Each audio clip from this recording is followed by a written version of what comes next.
Bismillahirrahmanirrahim. Assalamualaikum warahmatullahi wabarakatuh. Alhamdulillahirabbil alamin wa bihi nasta'in ala amri dunya waddin. Asyhadu an la ilaha illallah wa asyhadu anna Muhammadan abduhu wa rasuluh. Allahumma shalli ala Muhammadin wa ala alihi wa sahbihi ajmain. Wa ba'du. Pelajaran kita malam ini adalah akidah. Kita berada di dalam kitab Syarah Salasatul Usul, penjelasan tentang 3 dasar utama. Dasar pertama sudah kita lewati, yaitu tentang Rob, pertanyaan man robbuka. Dan yang kedua adalah pertanyaan madinuka, apa agama itu, adin.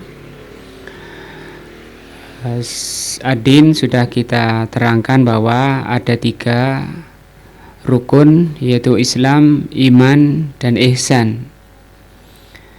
Sedangkan masing-masingnya mempunyai rukun, dan kita berada di rukun Islam yang pertama, yang dikenal dengan 2 kalimat syahadat. 2 kalimat syahadat. Syahadat pertama sudah kita bahas, dan malam ini kita lanjut di syahadat yang kedua, yaitu asyhadu anna Muhammadan Rasulullah. Apa makna dari kalimat itu? Kata beliau, wa makna syahadati, makna syahadat kita mengartikan persaksian, ya. Anna Muhammadan Rasulullah, bahwa Nabi Muhammad itu adalah Rasulullah, utusan Allah atau pembawa risalah dari Allah, pembawa syariat dari Allah SWT. Maknanya adalah ta'atuhu fima amara. Makna persaksian itu mentaati apa yang diperintah oleh beliau, bukan hanya mengucapkan tapi tidak mau, tidak taat, tidak manut terhadap perintahnya. Banyak muslimin yang pasti mengucapkan ini ketika mendengar azan, ketika sholat, tapi prakteknya tidak taat pada Rasul SAW. Misalnya saja paling ringannya ketika Rasul mengatakan tentang makan, adab makan saja, Rasul memerintahkan untuk makan itu dengan tangan kanan. Kul biyaminik, makanlah dengan tangan kananmu. Itu kan perintah dari Rasul SAW, artinya hukumnya wajib. Kalau tidak taat itu berdosa. Wajib itu artinya kalau ditinggalkan berdosa. Kan kita banyak mendapati muslimin minum pakai tangan kiri, makan pakai tangan kiri. Nah, maka mana persaksian itu taat. Sehingga kalau dia tidak taat, itu mencacati persaksiannya, mencacati ikrarnya yang telah mengikrarkan bahwa beliau Muhammad pembawa risalah Allah, pembawa aturan Allah dalam bentuk perintah dari Rasul SAW. Yang kedua, wa tasdiquhu fima akhbara. Yang kedua adalah membenarkan apa yang dikhabarkan oleh beliau. Kabar beliau ada 3 perkara yang telah lalu, kisah-kisah zaman dahulu.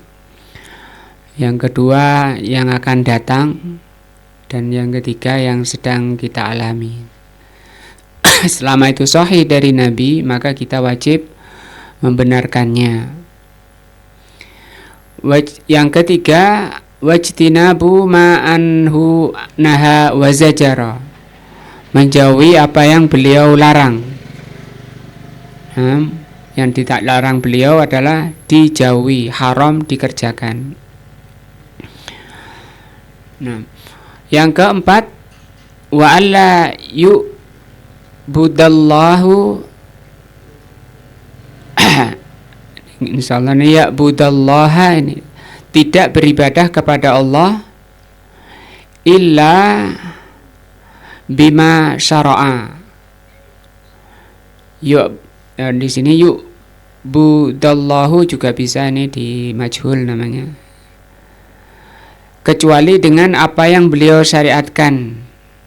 Nah, dan ini juga banyak pelanggaran, banyak muslimin beribadah kepada Allah dengan yang tidak disyariatkan oleh beliau, yang tidak diajarkan oleh beliau. Maka itu juga mencacati syahadatnya. Jadi di sini pentingnya kita membaca ini, memahami ini agar kita benar-benar murni di dalam syahadatnya. Karena ini rukun iman pertama. Apa rukun Islam yang pertama yang nanti menjadi dasar dari rukun Islam berikutnya. Makna syahadati anna Muhammadan Rasulullah huwa al-iqrar. Iqrar ini sudah menjadi bahasa kita ikrar. Ikrar itu pernyataan, ya. Ikrar, al-iqraru bil lisan. Ikrar dengan lisan dengan mengucapkan wa asyhadu anna Muhammadan Rasulullah. Ini Muhammadan, ya. Ini juga bacanya banyak muadzin keliru, dibaca Muhammadun. Wa asyhadu anna Muhammadun Rasulullah itu juga salah, ya. Mengikrarkan dengan lisan, wal iman bil qalbi, yakin dengan hati. Maka ini baru bernilai atau sempurna suatu pernyataan itu kalau terpadu dua ini, lisan dan hati. Nah, kalau lisan saja itu kosong, nilainya kosong. Kan banyak kita dapati orang mengucapkan saja tapi hatinya nggak ada, hatinya nggak hadir. Atau yang kedua dengan hati saja tanpa lisan, ini masih ada, bisa jadi ada nilainya tapi tidak sempurna. Maka yang sempurna adalah dengan lisan dan hati. Maka kita orang tidak bisa dikatakan berzikir tapi mulutnya diam. Orang ini kok diem, malah tola-tola kemana-mana, lisannya diam. Ngapain, Pak? Eling. Dia bilang eling. Eling maksudnya zikir dalam hati, katanya. Coba gimana di hatinya zikirnya. Nah. Bi anna Muhammadan ibna Abdillah, bahwa jadi mengikrarkan dengan lisan dan meyakini dengan hati bahwa Nabi Muhammad ibnu Abdillah putranya Abdullah.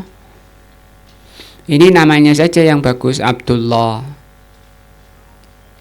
Tapi dia ini kafir, musyrik, kekal di neraka.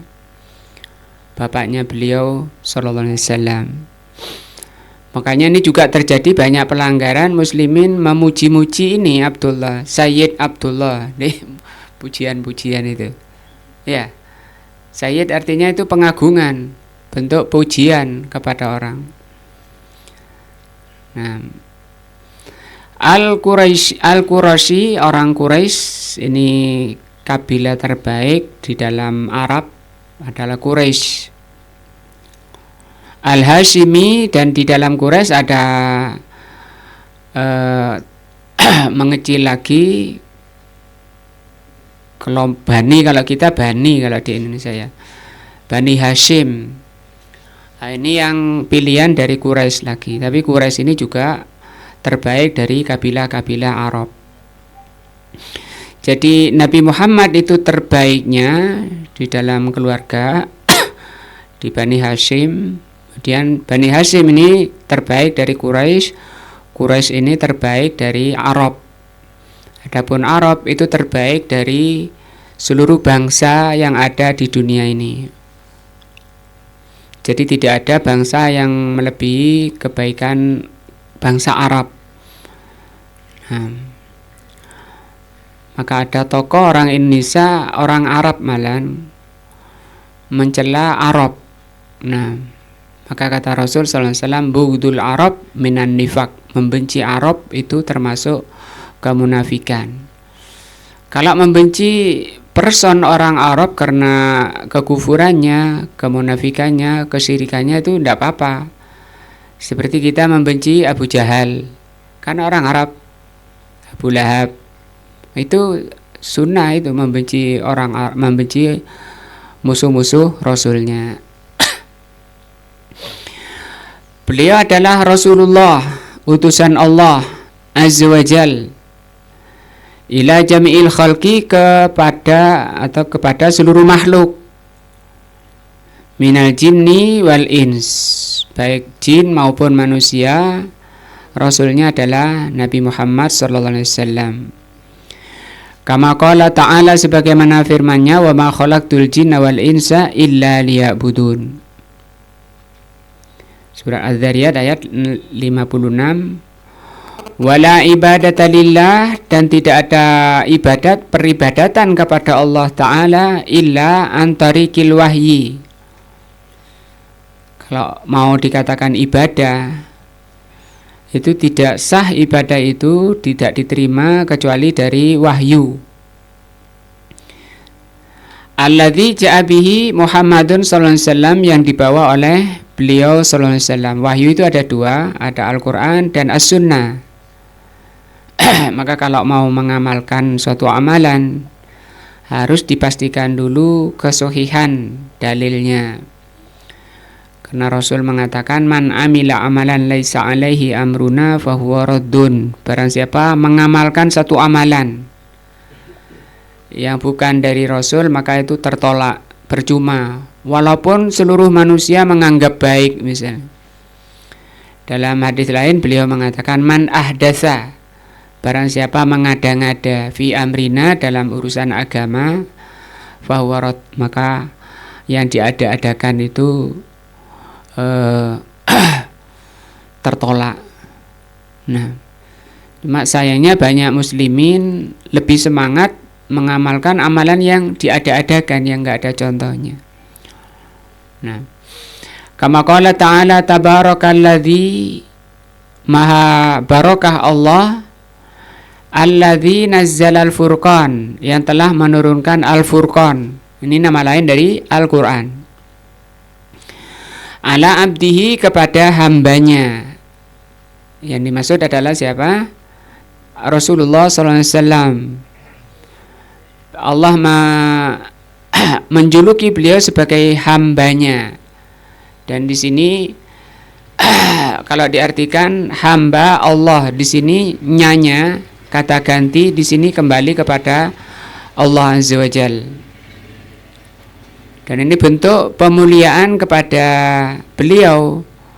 Satu, julukan hamba ini merupakan artinya semakin orang itu berhamba kepada Allah, tunduk patuh pasrah kepada Allah, itu semakin tinggi derajatnya, semakin mulia, semakin agung di sisi Allah.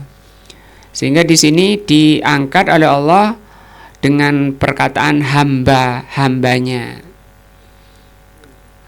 Liyakuna lil alamin nadhira, agar beliau menjadi pemberi peringatan kepada alam, seluruh alam. Seluruh alam berarti di sini meliputi seluruh manusia di dunia dan jin. Tidak ada jalan lain menuju Allah kecuali lewat ajaran beliau sallallahu alaihi wasallam. Walaupun orang manusia di dunia ini memeluk berbagai agama, itu pun seluruhnya ditolak oleh Allah Subhanahu wa taala. Agamanya itu tidak akan memberi manfaat kepada pemeluknya dan tidak akan menyelamatkan pemeluknya, bahkan diancam oleh Allah kekal di neraka. Allah berfirman, inna dina indallah al-Islam. Amalan yang diterima di sisi Allah hanyalah Islam. Beliau tegaskan lagi, oleh Allah ditegaskan lagi, wa may yabtaghi ghairal islami dinan falan yuqbala minhu wa huwa fil akhirati minal khasirin. Barang siapa memeluk agama selain Islam, maka agama itu tidak diterima oleh Allah Subhanahu wa taala dan akan membawa pemeluknya di akhirat menjadi orang yang merugi. Wa muqtada hadhihi syahadah, kandungan atau tuntutan dari persaksian ini, dan ini penting karena kita selalu bersaksi, terutama ketika mendengar azan. Ya, kalau kita bukan muadzin, ketika mendengar kita kan juga mengucapkan ini. Karena ketika mendengar azan, kata Rasul, dengarkan. Muadzin itu dengarkan. Dan itu bentuk perintah dari Rasul, artinya orang yang tidak mendengarkan azan itu dosa. Misalnya asik dengan HP-nya, asik sama pekerjaannya, padahal itu sudah azan. Yang kedua, disuruh menirukan oleh Rasul SAW. Maka di situ nanti oleh Allah diuji setiap muslimin dengan seruan itu. Apakah orang itu mencintai Allah beneran, jujur, ikhlas, atau malah mencintai selainnya sehingga tidak menghirau. Maka orang-orang yang tidak menghiraukan seruan Allah, panggilan Allah, itu tanda orang yang masih terikat dengan selain Allah. Biasanya dunia. Kalau zaman sekarang HP itu termasuk banyak mengikat sehingga melalaikan orang dari seruan Allah, walaupun itu sekedar azan. Sampai kata Rasul selesai menirukan muadzin, hendaknya mengucapkan sholawat pada Rasul dan mendoakan beliau, Allahumma rabba hadhi da'wati tammah wassalatil qaimah, dan seterusnya. Di situ kata Rasul, Allahumma rabba hadhi da'wati tammah, ya Allah, pemilik seruan yang sempurna ini. Jadi azan itu dikatakan oleh Rasul sebagai seruan yang sempurna.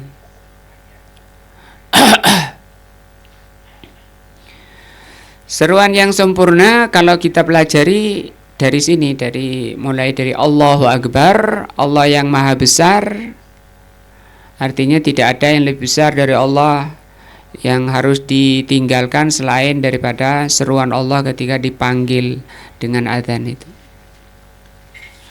Wa muqtada hadhihi syahadah, tuntutan dari persaksian ini, anta saddaqa Rasulullah, ya, engkau membenarkan Rasulullah fima ahbara, apa yang beliau kabarkan. Jadi wajib kita membenarkan apa yang beliau kabarkan. Tadi ada 3.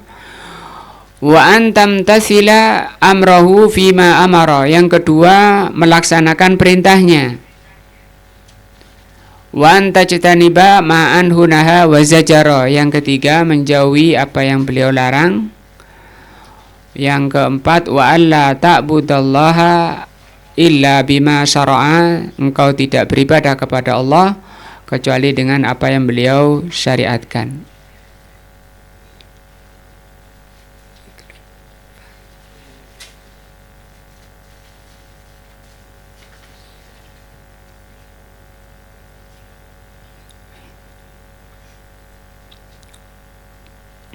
Wa muqtada hadhihi syahadah aidan, juga tuntutan syahadat ini, Allah ta'taqida, engkau tidak meyakini, anna li Rasulillah sallallahu alaihi wasallam, bahwa pada Rasulullah haqqan fir rububiyah, memiliki hak rububiyah, bisa mengabulkan doa permintaan orang-orang yang hajat. Nah, maka itu adalah keyakinan yang batil, keyakinan yang salah, sehingga kita dapati orang, kebanyakan juga orang Indonesia kalau ke ziarah ke kuburan Nabi itu minta-minta di sana, makanya diusir sama penjaga kuburan Nabi. Dia minta ke Nabi, minta-minta di kuburan Nabi, itu disebabkan karena adanya keyakinan batil ini. Mereka meyakini bahwa Rasul masih punya hak rububiyah, hak rububiyah maksudnya mengabulkan misalnya. Wa tasriful kaun. Tasriful kaun artinya bisa berbuat di alam ini. Nah, maka itu hak rububiyah yang itu merupakan hak Allah Azza wa Jal.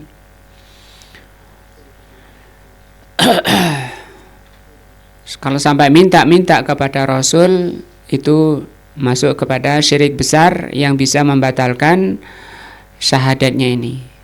Jadi termasuk pembatal syahadat. Nah, au haqqan fil ibadah, atau mempunyai hak ibadah. Rasul mempunyai hak ibadah misalnya, itu kebatilan juga.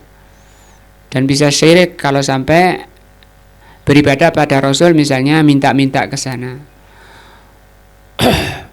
Nah, bal huwa sallallahu alaihi wasallam abdun, bahkan beliau itu hanyalah sebagai seorang hamba. Wala yu'badu, tidak boleh untuk diibadahi. Bahkan memujinya pun tidak boleh. Memuji-muji beliau sallallahu alaihi wasallam melebihi dari kapasitas beliau sebagai seorang hamba dan Rasul. Nah, karena muslimin di Indonesia juga sangat besar, hampir setiap minggu muslimin membaca pujian-pujian kepada Rasul, bukan setiap minggu ya, tiap hari.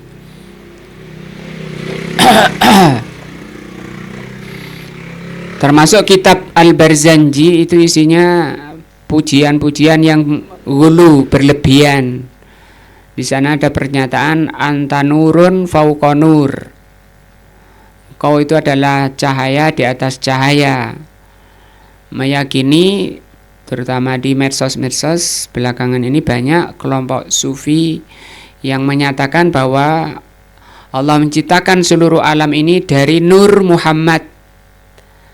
Maka itu adalah kebatilan dan tidak ada dalil yang menunjukkan Allah menciptakan Nabi Muhammad dari Allah menciptakan Nabi Muhammad itu kan manusia dicipta dari tanah.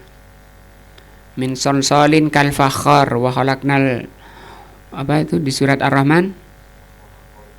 Wa khalaqal janna mim marijin wa khalaqal janna mim marijin min nar. Wa sebelumnya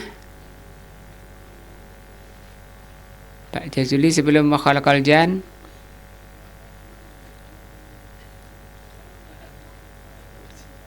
bisa hilang semua ya. Apa? Min solsolin kal fakhar. Rasul itu manusia itu dicipta dari tanah liat. Nah, ya tanah liat yang lumpur seperti itu. Asal penciptanya dari lumpur, kemudian mengeras jadi tanah liat. Adapun keturunannya dari air yang menjijikkan kata Allah. Iya, menjijikkan ya. Misalnya ditaruh di lepek, mungkin ngelirik aja enggak mau ya. Mau ngelirik. Tapi lah ganteng-ganteng gini kan semua pingin nyium. Nah, tapi di situ peringatan, banyak peringatan, sebenarnya enggak pantas orang itu sombong. Asalnya aja dari yang menjijikkan. Kemana-mana membawa sesuatu yang menjijikkan. Apa yang dibawa perutnya itu? Apa masuk? Apalagi yang perutnya besar itu, yang makin banyak itu yang dibawa itu. Itu pun masih kadang mau nyombongkan diri. Setelah itu mati jadi apa? Bangkai juga, menjijikkan lagi, baunya aja. Mikul aja orang kepingin segera selesai. Nah, ingin segera sampai. Istri tercintanya pun tidak mau nungguin tidur bersama kalau sudah mati. Wa rasulun la yukzabu. Beliau Rasulullah adalah seorang rasul, pembawa risalah. Yang risalahnya itu merupakan cahaya. La yukzabu, yang tidak boleh didustakan. Wala yamliku li nafsihi, beliau tidak memiliki pada dirinya, wala li ghairihi, apalagi pada lainnya, syai'an minan naf'i awid dharri, Jadi beliau tidak bisa memberi manfaat pada dirinya maupun lainnya. Artinya misalnya beliau lagi sakit, beliau tidak bisa menyembuhkan dirinya. Karena memang sakit dan sembuh itu hanya Allah Azza wa Jal. Beliau sendiri tidak bisa. Tidak bisa menyembuhkan dirinya sendiri. Dan tidak bisa memberikan bahaya pada dirinya dan orang lain. Yaitu manfaat dan dor. Illa masya Allah, kecuali apa yang telah Allah kehendaki, Allah takdirkan. Nah, bagaimana kemudian orang-orang datang ke sana meminta terpenuhi hajatnya, maka itu menyalahi, merusak syahadatnya, atau bisa sampai membatalkan syahadatnya. Kalau syahadatnya batal, itu Islamnya batal. Nah, maka pelajaran ini itu manfaatnya agar orang-orang berhenti, tidak datang ke kuburan-kuburan kemudian minta-minta di sana. Kuburan Nabi saja itu haram, tidak boleh. Belum lagi orang misalnya safar dari Makkah ke Madinah, mau kemana? Ke kuburan Nabi. Itu pun tidak ada ajaran seperti itu. Bisa jadi bid'ah itu. Ongkosnya beli bensin itu haram, uangnya ngumpulkan uang itu haram. Karena Rasul mengatakan la tusaddur rihal, tidaklah orang itu menempuh perjalanan illa salasin, kecuali pada 3 tempat: Masjidil Haram, Masjid Nabawi, wa Masjidil Aqsa. Nah, yang disebut dengan rihlah, religi, itu dibatasi 3 oleh Rasul sallallahu alaihi wasallam, ke 3 tempat. Kalau datang ke Madinah mau kemana Pak? Mau ke kuburan Nabi, itu tidak boleh. Mau ke Masjid Nabi, itu baru benar. Soal sampai sana lewat kuburan Nabi itu tidak apa-apa. Aku ingin tahu sih kuburan Nabi yang mana. Oh ini. Itu tidak apa-apa. Tapi niatnya, tujuannya adalah ziarah ke Masjid Nabawi, rihlah ke Masjid Nabawi. Itu ibadah dan masuk kebaikan. Tapi kalau semata-mata ke sana, datang ke kuburannya saja, itu tidak disyariatkan.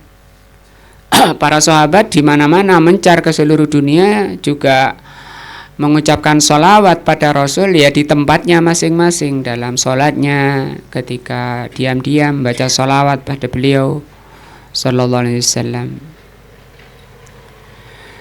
Allah berfirman, kulla aqulu lakum, katakan Muhammad, la aqulu lakum indi khazainullah. Aku tidak mengatakan pada kalian wahai manusia dan jin, indi khazainullah, bahwa pada diriku ada khazainullah, perbendaharaan Allah. Maksudnya perbendaharaan Allah itu dia memiliki ilmu yang ilmunya Allah yang dirahasiakan oleh Allah pada nabinya misalnya. Wala a'lamu, dan aku tidak tahu atau tidak mengerti al-ghaiba. Jadi beliau tidak mengerti yang gaib. Wala aqulu lakum inni malakun, aku tidak mengatakan pada kalian bahwa saya ini malaikat. In attabi'u, saya ini hanya pengikut atau orang yang mengikut, illa ma yuha ilayya. Aku ini hanya mengikuti apa yang diwahyukan kepadaku. Artinya beliau sendiri itu berhenti pada wahyunya, tidak menambah dan tidak mengurangi. Makanya disebut Rasul. Adapun kita muttabi, pengikut. Rasul sendiri adalah pengikut wahyu yang diwahyukan oleh Allah pada melalui malaikat Jibril. Fahuwa abdun, beliau adalah seorang hamba, ya, seorang hamba yang dicipta dari tanah seperti manusia biasa. Ma'murun yuttaba ma umira bihi, yang diperintahkan, beliau ini hamba yang diperintah oleh Allah mengikuti apa yang diperintah oleh Allah. Wa qala Allah Ta'ala, Allah mengatakan, kul, katakan Muhammad, inni la amliku lakum darra, Sesungguhnya aku ini tidak mampu memberikan bahaya pada kalian. Wala rasyada, dan tidak mampu memberikan rasyad, bimbingan. Qul inni lan yujirani minallahi ahadun walan ajida min dunihi multahada. Sesungguhnya aku ini tidak bisa melindungi diriku dari Allah. Pada seorang pun tidak akan mampu melindungi aku dari Allah, dan aku tidak mendapati dari selain Allah tempat kembali. Wa qala subhanahu wa ta'ala, qul la amliku li nafsi naf'a. Katakan Muhammad, aku tidak memiliki untuk diriku kemampuan untuk memberi manfaat, wala dharra, dan memberi bahaya, illa masya Allah, kecuali apa yang Allah kehendaki. Walau kuntu a'lamul ghaiba, kalau aku mengerti yang gaib, lastaksartu minal khair, pasti aku akan memperbanyak kebaikan. Wa ma masani yasu, dan aku pasti tidak ditimpa oleh yang jelek. Kalau aku yang ngerti yang gaib, bahwa besok aku akan dicegat orang misalnya, aku tidak mau keluar. Tapi kan beliau tidak mengerti yang gaib, dan beliau sampai terluka giginya, bibirnya, wajahnya keluar darah. Nah, artinya kejelekan menimpa beliau. In ana illa nadhirun, saya ini hanya pemberi peringatan bagi orang yang durhaka, ancamannya neraka. Wa basyirun, dan saya ini pemberi kabar gembira kepada siapa yang beriman dan bertakwa. Liqaumin yu'minun, bagi kaum yang beriman. Orang beriman sifatnya seperti ini, ngambil pelajaran, menghindari apa yang beliau peringatkan, melaksanakan yang beliau jalani. Wa bihadza ta'lamu, dari ini engkau tahu, annahu la yastahiqul ibadah, bahwa beliau ini tidak memiliki hak untuk diibadahi. La Rasulullah wala min mandunahu, beliau apalah Rasulullah saja tidak berhak dimintai misalnya. Wala min dunihi, apalagi selain beliau, walaupun gelarnya para wali misalnya, itu tidak ada hak mereka untuk dimintai, diibadahi. Nah. Wa annal ibadata laisat illa lillahi wahda, ibadah itu hanya untuk Allah saja. Ya. Sebagaimana firman-Nya, "Qul inna sholati", katakan inna sholati wa nusuki wa mahyaya wa mamati lillahi rabbil alamin. Ini bahkan menjadi bacaan istiftah ya. Sebelum baca Al-Fatihah, orang-orang sholat baca ini ya. Awalnya gimana, Pak Jazuli? Inni wajjahtu wajhiya lilladzi fatara samawati wal ardi hanifan musliman wa ma ana minal musyrikin. Inna sholati. Nah, coba ini kita lihat artinya. Sesungguhnya salatku, wa nusuki, ibadahku, wa mahyaya, hidupku, wa mamati, dan kematianku, lillah, hanya untuk Allah, Rabbil alamin. Di sini disebutkan nusuk artinya ibadah, salat lebih khusus lagi dari ibadah, itu hanya untuk Allah. Malah yang banyak datang ke wali-wali, kata mereka, datang kuburannya wali itu yang baca doa ini dalam sholatnya ya. Nah, la syarika lahu wa bidzalika umirtu wa ana awwalul muslimin. Yang tidak ada sekutu bagi Allah, dan demikianlah aku diperintah, dan saya ini termasuk orang pertama yang berserah diri. Nah, maka ini baca seperti ini, dibaca setiap sholat. Tapi bisa batal kalau orangnya masih datang ke kuburan. Datang ke kuburan minta-minta. Lagi tidak ada syariat orang itu datang ke kuburan jauh-jauh, bawa bis rombongan, itu tidak ada. Itu muhdas. Muhdas itu mengada-ngada atau bid'ah, yang itu bisa haram, hukumnya haram. Apa dosa? Iya dosa. Rasul mengatakan wasyarrul umur muhdatsatuha, paling jeleknya perkara itu mengada-ngada. Nah, kalau mau ziarah kubur ndak harus ke sana, kan di samping di setiap kampung kita ada kuburan. Ya disyariatkan ke sana. Jangan lama-lama. Artinya misalnya seminggu sekali supaya hatinya tidak mengeras. Nah, karena ziarah kubur itu ada beberapa faedah, diantaranya mengingatkan kematian. Nah, karena kata Rasul, orang yang paling cerdas adalah orang yang paling banyak mengingat kematian dan mempersiapkan diri untuk menghadapinya. Yang kedua, ziarah kubur untuk melembutkan hati. Yang ketiga, untuk menunaikan hak saudaranya, salam di sana. Yang keempat, mendoakan orang yang mati. Jadi yang didoakan yang di kuburan, bukan malah minta doa pada yang di kuburan. Itu terbalik.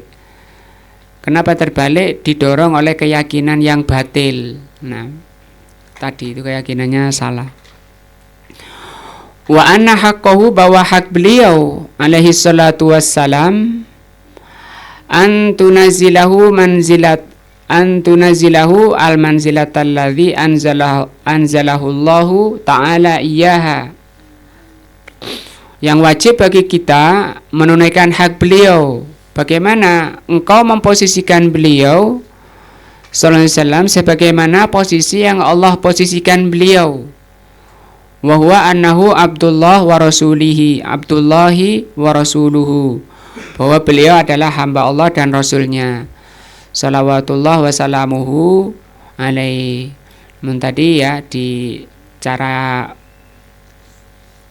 untuk mengagungkan beliau dengan mentaati apa yang beliau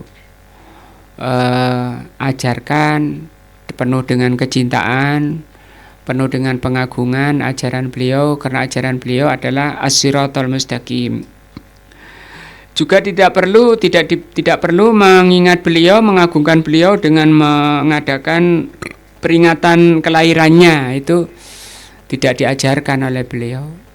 Bahkan itu datang kemudian ketika seorang raja tertarik dengan budayanya orang kafir Nasrani yang memperingati hari kelahiran nabinya, dan ditiru-tiru dari orang, seingat saya dari orang Syiah yang pertama mengadakan peringatan Maulid Nabi itu. Adapun orang-orang salaf, orang-orang Ahlus Sunnah dari zaman Nabi sampai imam-imam Ahlus Sunnah sampai para ulama-ulama Ahlus Sunnah zaman kita, itu tidak ada yang melaksanakan, bahkan semuanya melarang karena itu perkara muhdats. Apa tadi muhdats? Nah, muhdats tadi ngada-ngada, dan itu bukan amalan kebaikan. Tapi banyak tokoh-tokoh yang malah memberi semangat, makin banyak nasi bungkusnya makin besar pahalanya katanya, makin besar barokahnya katanya. Itu dibohongi itu. Nah, maka dia akan mendapat dosa sebanyak pengikutnya. Wallahu a'lamu bishawab. Selesai kita pembahasan rukun Islam pertama. Apa itu? 2 kalimat syahadat. Kita akan masuk rukun Islam yang kedua, as-shalah, insyaallah pada pertemuan berikutnya. Nah, wallahu a'lam bishawab. Mudah-mudahan jadi ilmu yang bermanfaat, yang bisa menguatkan dan meningkatkan iman kita dan takwa kita kepada Allah Subhanahu wa taala. Subhanakallahumma wa bihamdika asyhadu an la ilaha illa anta astaghfiruka wa atubu ilaika. Assalamualaikum warahmatullahi wabarakatuh.